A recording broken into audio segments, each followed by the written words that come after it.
Talagang may forever nga si Maine Mendoza at Alden Richards. Kaya hanggang ngayon ay lahat ng basher ay nakatutok pa rin sa kanila. Biruin mo, dati pa lamang ay napakarami na nilang bashers. Ngunit bakit hanggang ngayon ay hindi ito nawawala? Ang ibig sabihin lang nito ay tuloy-tuloy ang kanilang pagsikat. Real couple, 4 person, couple phenomenal. Kaya talagang hanggang ngayon ang basher ay tuloy-tuloy pa rin ang paninira sa kanila. Naiintindihan ito ng buong Aldab Nation. Dahil nga naman sa sinabi ko na ang mga kasabayan nila ay wala na ngayon, nabuwag na. Wala na ang mga fandom na naglaho na. Hindi tulad ng Aldab Nation, talagang solid pa rin pagdating kay Maine Mendoza at Alden Richards. Nawala na ang mga Lisquid na fandom. Nawala na rin ang mga Kimerald at saka Kimchi. Wala na rin ang fandom ng Jadin. Makikita mo talaga dito na hindi pang matagalan ang fandom nila. Ngunit pagdating sa Aldab, talagang kitang-kita mo ang paninira kay Maine Mendoza at Alden Richards ay tuloy-tuloy pa rin. Hindi ito nagbago since 2015 pa lamang kasagsagan ng Aldab. Diyan mo makikita ang tunay at hindi matatawarang relasyon ni Alden Richards at Maine Mendoza. At ito nga naman ang Katniel. Sa lahat ng mga fandom ng ABS-CBN ay ito na lang din ang natira.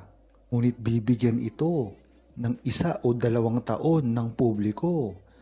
Malalaman at makikita natin na lalabas na ang tunay na hindi pa rin nila kayang talunin talaga ang Aldab.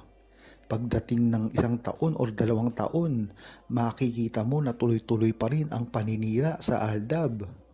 Diyan mo masusukat kung talagang gaano kalakas ang Aldab sa simula pa lamang. Hanggang ngayon ay talagang tuloy-tuloy pa rin ang pagbulusok ng karir ni Alden Richards at Maine Mendoza. At kung gagawa nga ng pelikula si Alden Richards at Maine Mendoza, kailangan nang gumawa ng hakbang ni Alden Richards para matupad ito. At ang isang panahon dito at paraan ay ang pagigest niya sa Itbulaga nang sa gayon ay manumbalik ang sigla at ang mga sabik ng publiko sa kanilang dalawa ni Maine Mendoza. Kung matatandaan nyo, tapos na ang ginawang pelikula ni Alden Richards, kaya dito ay hihina na ang pangalan nilang dalawa. Kaya napakagandang tsansa ito na gawin ni Alden Richards dahil alam naman natin na si Maine Mendoza ay gustong gusto ito. Nakikita sa mga muka at mga ikinikilos niya na gusto nila nang magsama sa iisang pelikula o proyekto. Mas makakatulong nga sa karir ni Alden Richards at Maine Mendoza ang gagawin nilang pag-amin dahil na rin ito sa mga produkto, mga komersyal. Kukuhanin sila para maging endorser. Yan naman talaga ang unang trabaho na ginawa ni Alden Richards at Maine Mendoza dati.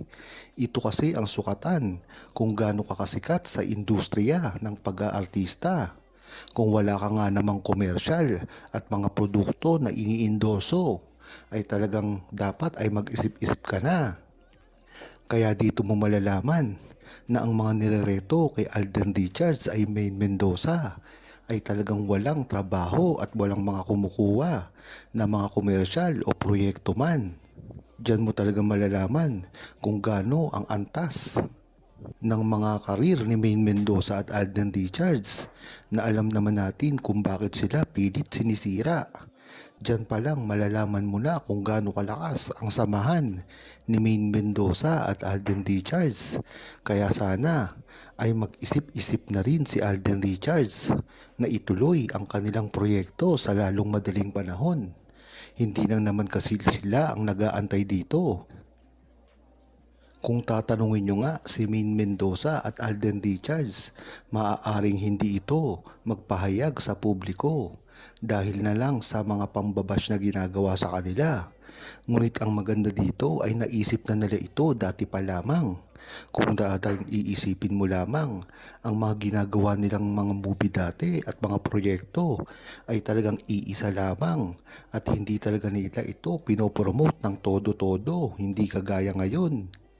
Kaya dyan mo palang talaga malalaman na ang mga proyektong gagawin ni Alden Richards at Maine Mendoza sa hinaharap ay talagang tatangkilikin na. Hindi naman kasi ganito kagaling mga ipinapare sa kanila at hindi rin ganong kasikat. Ngunit ang maganda dito ay si Maine Mendoza at Alden Richards na lamang ang natitira sa mga love team na mga nagsama noon at kilalaban sila. Dito mo matatandaan na talagang kahit anong gawin ng mga love team na pinakasikat noon ay hindi umubra sa love team ni Maine Mendoza at Alden Richards. Kaya hanggang ngayon ay talagang si Maine Mendoza at Alden Richards pa rin ang hinahanap nila pagdating sa mga proyekto. Diyan mo malalaman na napakatibay ni Maine Mendoza at Alden Richards dahil ang mga nakasabayan na nila ay tila nawala na lang na parang bula. Tila ang nagkakaroon na lamang ng proyekto dito ay si Daniel Padilla at Catherine Bernardo. Ano nga ba ang dahilan nito? Dahil na rin sa mga ipinapare sa kanila. Kung matatandaan nyo, kahit na rin ang Jadine at ang Liz Quinn ay nawala na rin na parang bula. Diyan mo talaga malalaman na ang mga kalabang network nila ay wala talaga at hindi totoo ang mga galawan na pinagagawa nila sa kanilang mga talent. Ngunit ngayon, kung makikita nyo, kahit pa ang hiwalayan ni Daniel Padilla at Catherine Bernardo ay tila nasasama pa rin ang mga pangalan ni Maine Mendoza at Alden Richards. Talaga nga namang nakakatuwang isipin kung dati pa lamang ay baguhan si Maine Mendoza at Alden Richards kumpara kay Catherine Bernardo, Daniel Padilla. Ngunit ngayon ay tila naungusan na nila ito.